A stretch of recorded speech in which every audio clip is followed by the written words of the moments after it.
Yesu nashimwe bene data, amahoro y'Imana n'abe muri mwe. Ndi Salome Iradukunda.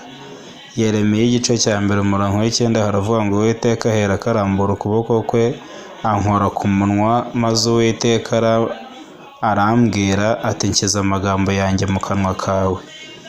Aya masaha narinzanywe no kubabwira ngo Uwiteka ashyire amagambo ye mu kanwa kacu.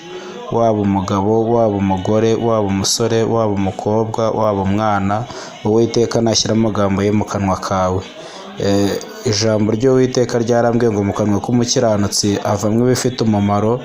Rero Imana iturinde amagambo y'amanjwe, ishyire amagambo yayo mu kanwa kacu kugira ngo tuvuge ibikwiye, tuvuge ibyakururira abantu kuri Kristo, tuvuge ibyahindurira abantu kuba abigishwa, tuvuge ibihesha abandi umugisha, natwe tuzawugira mu izina rya Yesu. Amen. Shalom.